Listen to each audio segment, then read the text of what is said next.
this listing. They said I could have it, but I just don't know how I can sell it right Mm, during this time. I mean, it's so hard to get people to sign these waivers. It's just, it's really hard. yeah, I've been hearing that too. And it's frustrating. It's frustrating because everybody has the Najar waiver, and now we switched over to our own. They don't want to sign ours. We don't mind signing theirs, but they don't want to sign ours. We don't want to sign theirs. It's just a mess. Yeah. All right, cool. So I'm gonna get started, and Okay. then just any questions as I move through, I will stop to answer those. But as people start coming in as well, I'll just kind of pause for a second to let them in. But basically, today was going to be going over commanding your opportunities in Command. So essentially, how to manage your transactions through Command. And we do that by using opportunities, which are essentially any sort of opportunity for business. It can be a lead we currently are cultivating, to an active listing, to appointments, all the way to the closing. And the sales pipeline and opportunities helps us kind of keep track of all that. So basically from here, I'm going to be going over two different things: the contact card and opportunities, because there's two ways you can create the opportunity. You can do it directly through the contacts card, or you can do it from opportunities directly. I like doing it through the contact card because then I can actually manage it directly through that contact's records. And you can also do it through opportunities, which I'll be going through in a second. So to get started, I'm actually going to go through contacts. And what I want to do from here is I want to go through one of my newest contacts. So I'm just going to use myself as an example here. And under the contact card, you can see I have my contact card on the left that gives me my basic rundown and information. And then on the right-hand side, you can see I have my timeline, my opportunities, smart plans, tasks, notes, and searches. So for me to create an opportunity underneath this contact card, I want to just go to opportunities. And under opportunities, you can see I have created some in the past, so there's quite a few. But if I want to create a new opportunity specifically for this contact, let's say they're just a past client that I've been working with a lot, we can do that by hitting create opportunity. If it's a new client and I want to be able to track them in my pipeline, I can do the same exact step. I just hit create opportunity. And through this card here, you're going to have some options available right away: market center, opportunity type, client name, opportunity name, and then we can go through this list here. So basically the first thing I'm going to do is select my market center. Now, if you're under a team, you will have some team options available as well. If you're just a solo agent, you don't have to worry about that. The Can main difference I? between, I got a question. Right here, can you ever create teams? no, not through here. Okay. The teams that are being created for you, or the team that you're creating for yourself, has to be done under the MCA. Okay. So that would be something that the MCA would do for you. Now, for myself here, I don't have a team, so obviously that's why I can't select one. But if I was under a team, I can select the team, and the owner would actually be the rainmaker for that team, and I would be the assignee for that particular opportunity. So the difference is that the owner would be the rainmaker, and then they can assign out that opportunity to anybody on their team. In this case, I'm creating it for myself, so I don't have to worry about that. So I would be the owner. The opportunity type is going to be which pipeline I want it to live in. So it's always defaulted to listing, but maybe this is a buyer, so I can put it under a buyer opportunity, and I will put it into my buyer pipeline. Now, because I'm under the contact card, it does auto select the client. And that's another thing that I like about doing it through the contact card. is that I don't have to actually go and type in their name. So it just kind of takes out one extra step. Now from here, I can also add a co-buyer if there's going to be an additional person working with me on a transaction. I'm going to leave that blank. Now for opportunity name, you can name this anything that you want. My suggestion is you can leave it as this. As you're kind of moving towards the transaction period, you can change it to a specific address. That would make it easier for anybody doing compliance on the back end to be able to find that address real quickly. So I'll just do 123 Main Street, and we can say this is Fort Lee. And I'll also just keep that here. And I might just delete this, and we'll just put buyer, something like that. Now, custom tags you can also add as a way to kind of separate your opportunities within your pipeline, or to make it a little bit more organized. I'm going to leave out the custom tags for now. And I'm just going to move on to the next step here, which is estimated close date. So what is the estimated close date if I know it? Probably don't know it right away, so I can leave that blank. Now, I might know a time frame. If they're looking within the next few months, I can put 3 months or 6 months, however long it winds up being. Then you can put in their budget, and we'll just say for this particular example, it's $450. And then you do have to put in a commission rate. So I would just put in 3% commission percentage. And then you have two other options here, opportunity phase and stage. The difference between the phase and stage is that the phase is the particular piece of the pipeline that it's going to live in. So you have cultivate, appointments, active, you have under contract, and closing. So there's 5 different phases. And then for each phase, there's a different set of stages. So in this case, I'm going to say, let's put it under active. And then you can see here under opportunity stage, there is searching, showings, negotiations, and legacy. I'm just going to do showings for this. Now you also notice that in this particular case, it only lets you choose from cultivate, appointment, and active. So you do have the 3 phases you can choose from here, but then as you move towards the rest of the transaction, you can move it into under contract and closing as well.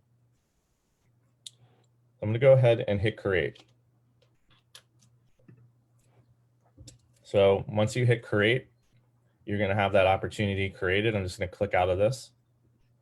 And this is now going to live under my contact as well. So right over here, it says May 27th. That's the new one. And they are color coded as well. You'll notice that there's a red icon next to the buyer one, and there's also a green icon next to the listing one. And I believe the leases and rental one is purple. Okay. So they are color coded, so you have some way to kind of differentiate them from your other ones. Okay. Now, besides this, if I click on this button here, it's going to take me into a new window, and that new window is going to give me the information about that opportunity. One thing I also like about this is that I have complete access to the contact card still. So it just created a new window that opens up into the opportunity, and I can still go back into my contact card at any point that I need to. So I like that a lot. I think they might have changed that recently where it will open up to a new window. Now, within the pipeline itself here, this is going to be how the opportunity appears. Now, I just want to go back into the actual pipeline to show you. You'll notice here, this is the listing one. We have our buyer one, and then our leases. So I mentioned they are color coded. So this is green, red, and then this is that purple color. And under buyers, we did create a new one, and it's going to be living under here where it says active. So each one of these buttons has a number inside of it, you can see. That's how it's going to tell you, how many different opportunities you have currently living within those phases. And currently I have 19 under active, 1 under contract, and nothing under closing at the moment. The one thing I also like about the pipelines is that it keeps track of your GCI as well. So my potential income and then my probable income, it's going to in real time calculate based on how my behaviors are and the opportunities, what my potential and probable income is going to be. So gives you a little description as well. Potential income is going to be the total commission from all buyer opportunities. Your probable income is going to be the adjusted commission based on each stage probability. So very useful, very helpful. It's also a very good motivational tool. Lets you know exactly where you're coming from, where you're at, and how close you are to getting to a potential income, which is great. We're going to go ahead and hit active because that's where my current new one is going to live. And you can see here I have quite a few, and they're all in different stages, which I can kind of move around by dragging and dropping. So as I create new opportunities, I can drag the other ones into additional stages if I had to. So the new one's here. This is the one we just created. Where is it at? Thought it was active. I thought I had, oh, I think we're in showings. That's why. Yeah, here we go. So this is the new one we just created. We're going to go ahead and click on that real quick. Now, actually, before I do that, I just want to make note of a few things on the screen here. So I mentioned we're currently in the buyer active stage. And there is 3 stages here: searching, showings, negotiations, and then legacy. That's just for my dot loop imports. But each one of these stages, you'll notice they have little checks next to them as well. So you can create checklists. You can also create additional stages or edit ones that already live in there by hitting the edit stages button. And through here, I can create additional stages. I can rearrange my current ones. And I can also add checklist items. So if I click on here where it says 0 of 2, this is where I can create my task list that I would have set up specifically for that stage. So I did create some just sample stages at one point: send prospect sheet to client, add to neighborhood search. You can add other items here as well. Could be something like set up on save search on website. We'll hit save, and that's going to create a new checklist item. And again, I can edit that if I need to, and I'll hit save, and that's going to be part of my new checklist for that stage. So under showings now, you'll notice that it has the opportunity here. And we're back into that details menu that we were in before after we clicked on it from the contact card. So this is the details screen. It's going to give me just a breakdown of all the different information. You also have access to Porch. And I did a video on this recently going over what Porch actually is. Anybody in the room right now, do you know what Porch is? Yeah, I do. Have you used it? Once with a mentee. She got one. And what we did was we uploaded the inspection report, and then they send an email to your client to make sure it's okay for them to send out and review. And then they'll take it and look at all of the different items that they say were need repair or replaced or whatever. They'll go through it and they'll assign a dollar value on what it would cost to get an estimate of repair. Then they send it back to you. It takes about 48 hours and then they send it back to you. And you can go over it and then talk to your client about, okay, this is what you should ask for as a credit or so forth and so on. Or if they offer you a credit and you don't think that's what you want, you can use this as a thing. So yeah, for sure. So like, also one other thing is it's free. So like basically there isn't any cost to the client to do this, nor to the agent. All they have to do is kind of get the permission from that particular client if it's all right for them to run this report and get them a repair estimate. So basically what you're doing is you're just going to be uploading that the inspection right into here. If you hit get started, we just upload it here. there's an additional step for you to fill out the information for the contact and just kind of have them accept the kind of just for them to accept that they're going to be sent this and it's all right for them to go through with it. And then within 48 hours, they will get that repair estimate report back, which is really cool. If we go here, it says view demo. It gives you like a demo breakdown of what it would look like. And, you know, it's going to have here just the repair estimates. You know, you can also see what it would cost to have it done all at different times versus combined, which is also very useful. And then it's going to break it down by the type of work as well, which I also like. So like electrician, carpenter, handyman work, you'll have things like plumbers, drywallers, painters, etc. So that's really cool. Again, it's just a really nice value add to showcase to your clients. Like, hey, I have this service that I can provide you for free. If you want me to go through and do this for you, we can get you a repair estimate within 48 hours that you can kind of review. Very cool stuff. So that's one really awesome piece of opportunities that you can do directly through this screen here.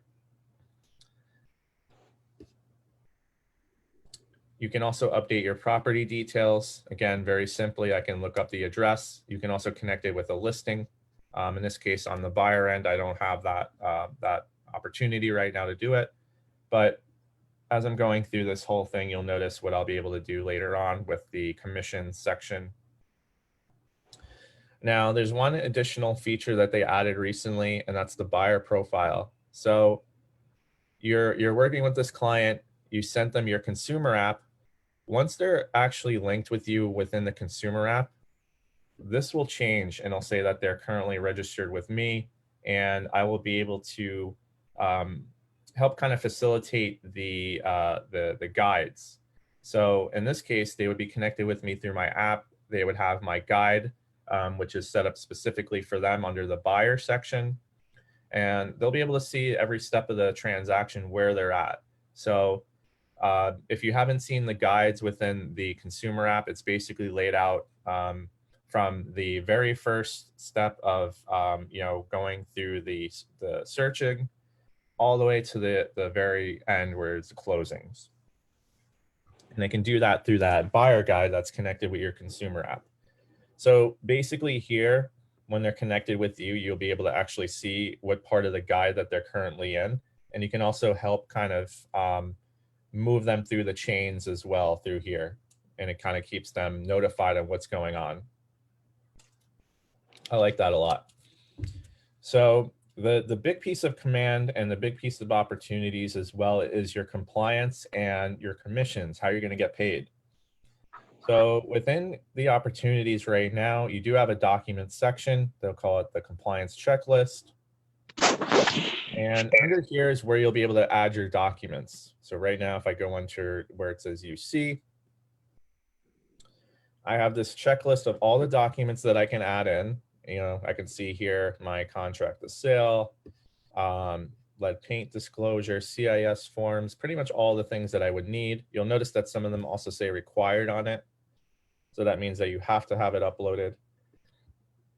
Now, in this case, what I can do is I can go where it says add file, and I could manually upload those documents from my computer.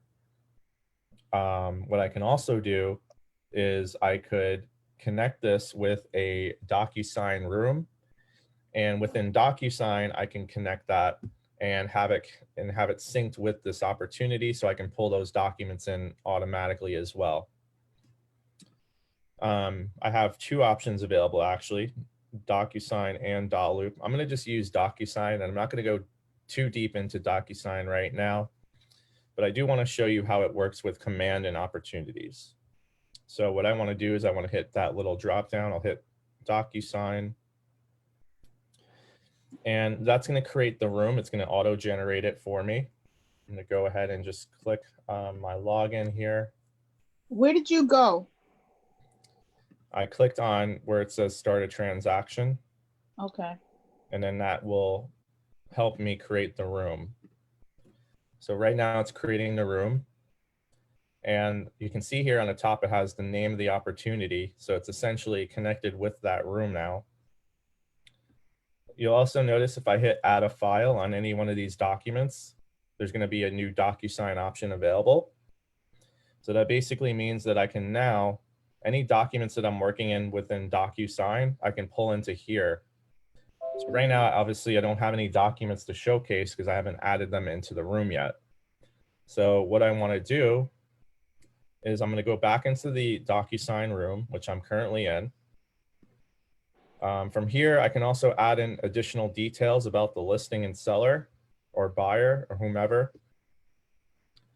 And I also noticed that some of it auto-populated here, as you can see, the buyer information and my information also, which is great.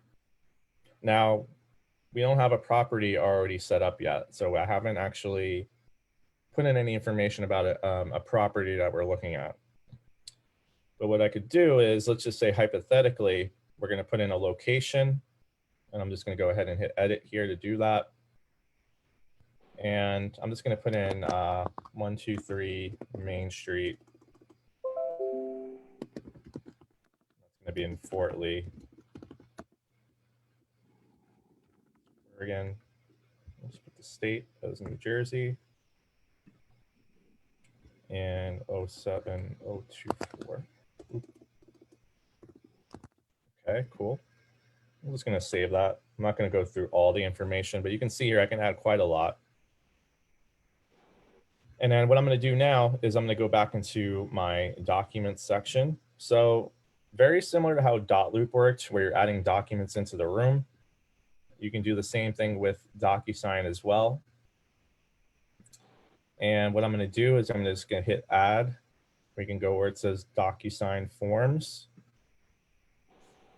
And you'll have two different options here where it says add DocuSign forms. You'll have DocuSign form library. You'll also have groups. So under groups, you'll see that it's going to have those, once these are completed, you'll have your buyer packets, listing packets. I'm going to use my buyer packet here. And I'm just going to select the ones that are currently in there. Let's go ahead and go to my forms library as well. I'm just going to pull in a few forms as the example here. Let's see if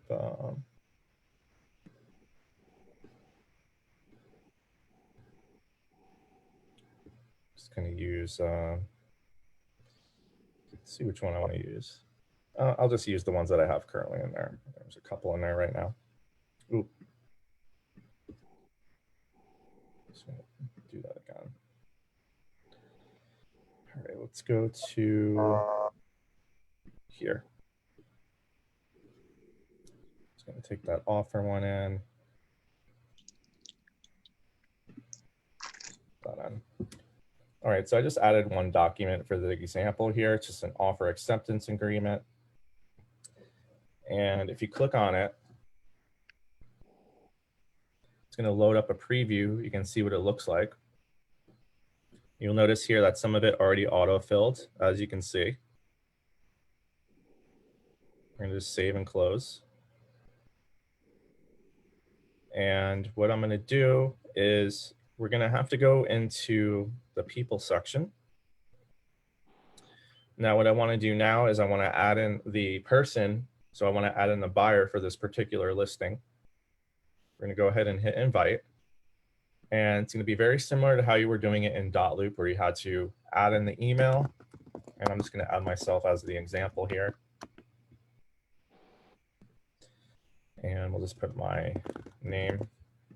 Transaction side, we're going to call this the buy side. And then what's their role? They're the client. So very similar to how it was with dotloop. We'll hit invite. And they're going to be now invited to the room. And what I'm going to do now as well, I'm going to hit envelopes.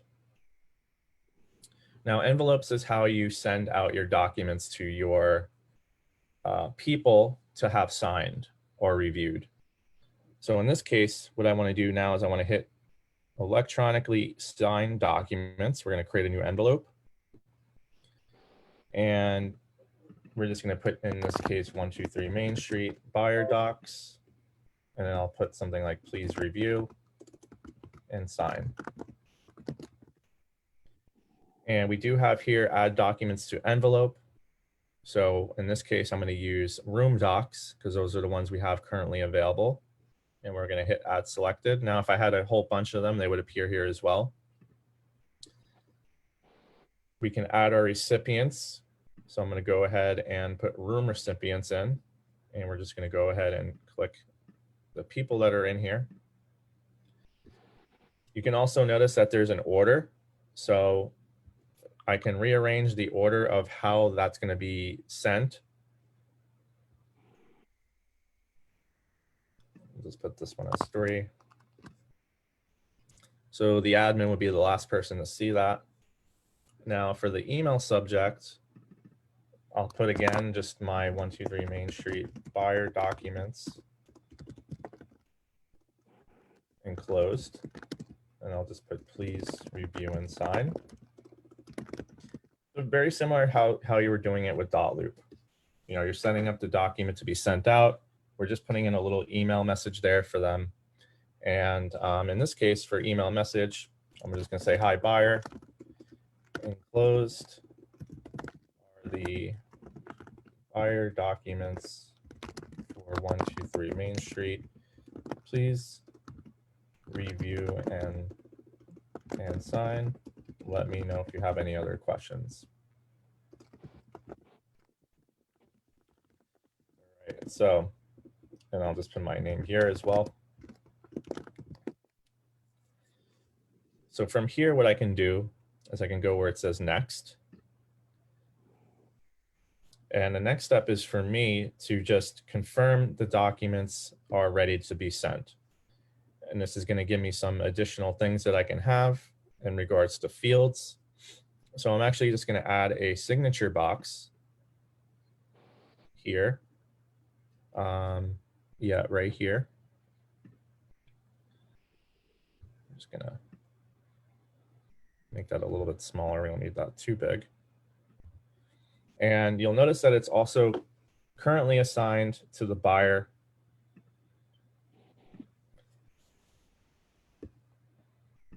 Let's put that here.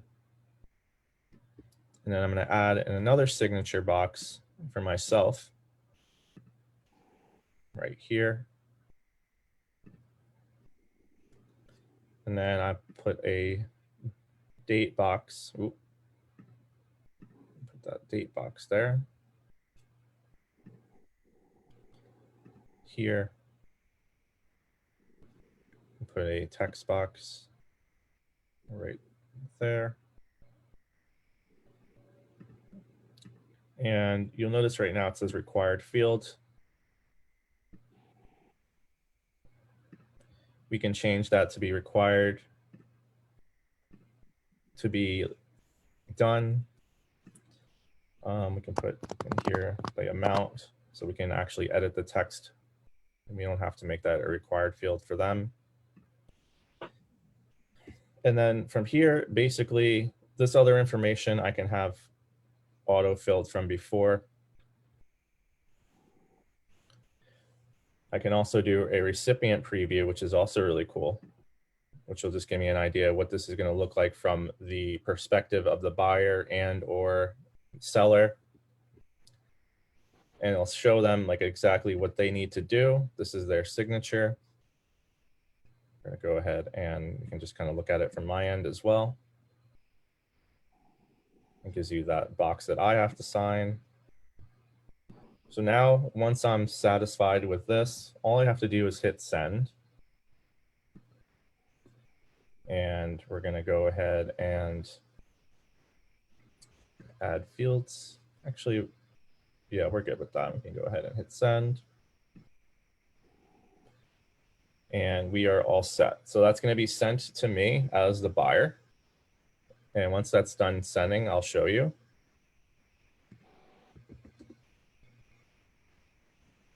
And here we go. And you notice that it's going to have that little email blurb that I wrote up. You can hit review documents. And I can just agree to this. Very similar to Dotloop, they don't have to create an account to do this. All they have to do is essentially authorize their email, adopt and sign, and then that is all set. And finish, and then that document will be completed. So very similar again to Dotloop. We're going to just hit no thanks there. We're all set. And I can repeat the process as the agent. Then what I can do is, because I have it up in command now, we can go into here, and this one was the offer. We'll just put the purchase offer here, and we'll go to DocuSign, and it's going to allow me to pull in that document directly. And you'll notice that it's here now. Chris, can I ask you a question? So if we send it to them and they sign it, would it still reside there? Only this time it'll be signed? Correct. Okay. Cool. So that's going to be how the DocuSign integration works with command.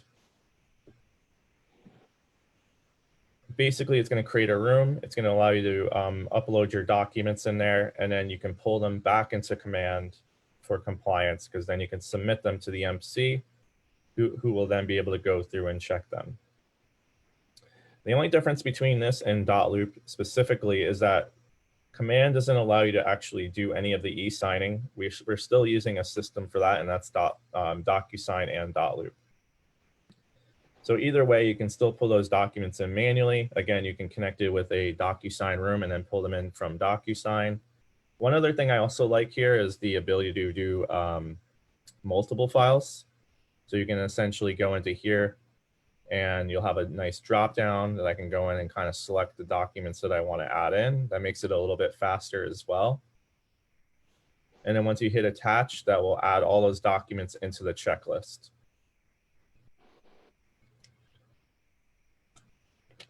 So that's also a really awesome feature. Additionally, if there's an item on here that's not on the checklist, we can go to add item, and you can add in custom checklist items as well. So now that we have our offer in place, we need to get our commission set up. So it's very simple to do. I'm going to go ahead and hit offers. And under offers, we currently don't have anything in here. So we need to put something in. And we can do that by hitting that add new offers button. I'm going to go ahead and call this the final offer. I'm going to go ahead and create offer. And from here, it's going to ask me a bunch of pretty basic questions. Offer date, close date, property address. We can also select from the KWLS. I'm just going to use the office address as the example here. Hit parties.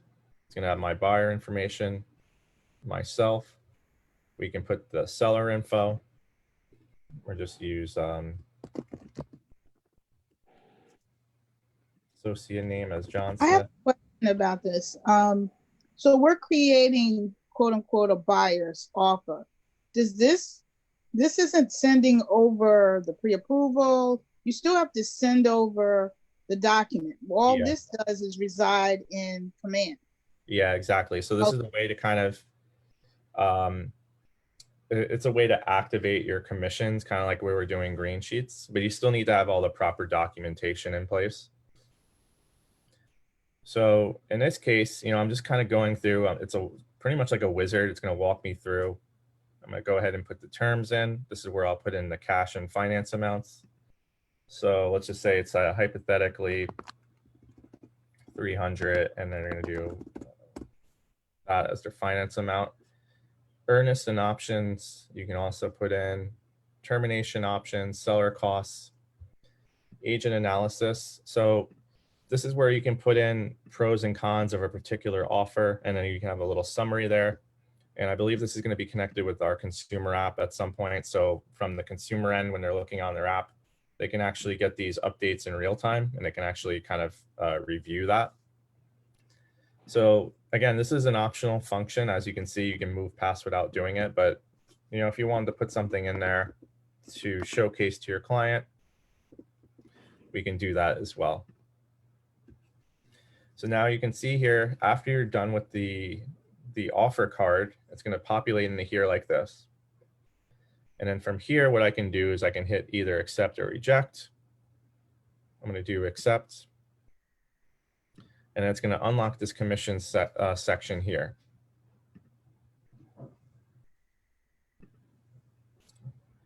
So basically what you can see, it did the sale price. Here's the commission. Here is the GCI at 13,500 rather, sorry. Contract date, close date. And then this is awesome. What it also does, it's going to break down your GCI, and then it's going to show what you're going to be paying out to the office. And then in real time, it's going to calculate your cap. So this is my cap. It's that little yellow line. As it starts doing that, this will turn blue. So you'll know exactly once it goes up to here, it's fully completed. It's going to be in real time. So right now I have quite a way to go to my company commission, which is that 37,000. You also have your deductions here for your KW donations. So you can put in the amounts for those in here as well. And then we have my net check at the bottom here, which is that 8610. And you can also add additional items such as deductions or bonuses, concessions, inside, outside referrals. I have a question. If I am on the buyer side and the listing fee I have to pay out to the listing agent, so where would I put that as? Let's say it's 2.5 or 3% minus 250. Where would that be here? It would be under here where it says add item. And then you can go into here, and I believe it's under deduction. So you can put the deduction amount in here. And then it also allows you to kind of describe where it's going to be paid out to.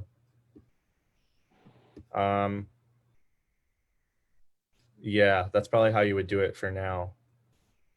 You would do an add, you would add an item. Do it that way, and it won't let you go past unless you get their EIN number.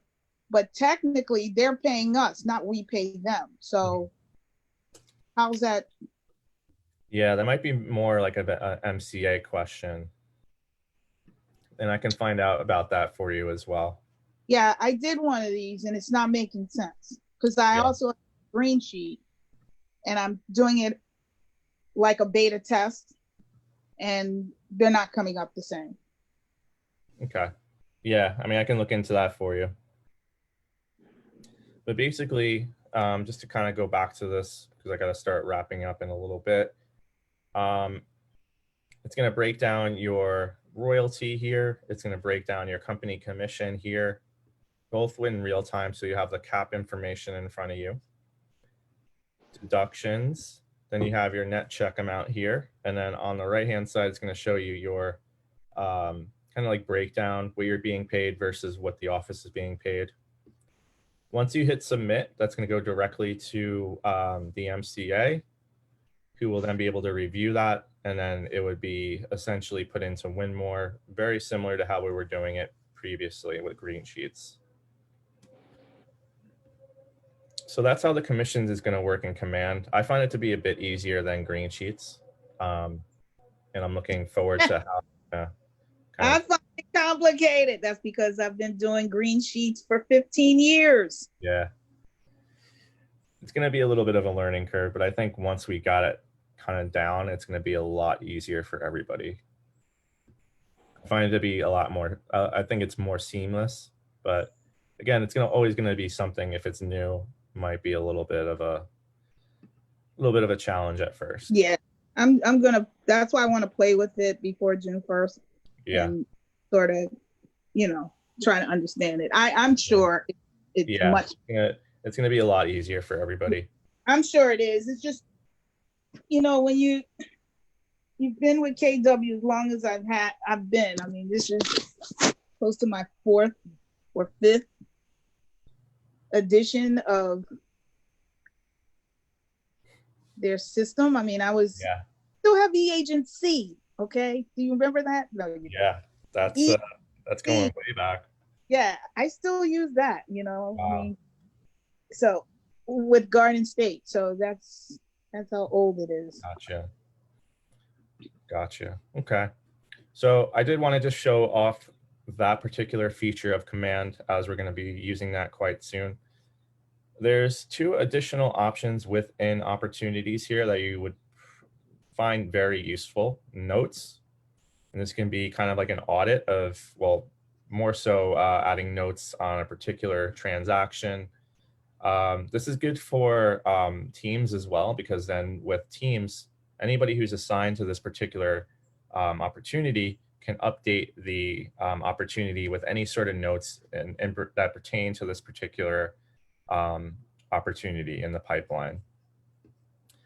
The timeline is going to be your complete audit of basically everything that's happening within the opportunity, as you can see, all the way from like things, me changing tasks, to details being changed, the transaction being updated with documents or offers.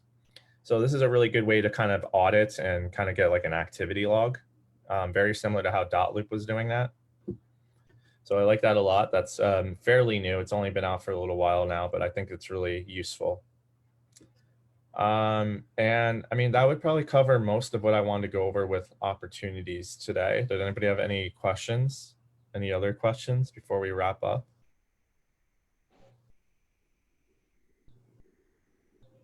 I Okay. got that on mine during the time you did it. So I don't know who else is here, but Yeah.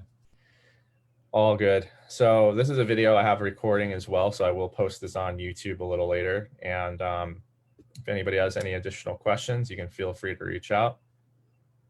And hope everybody enjoys the rest of your day. Don't miss the SpaceX launch today.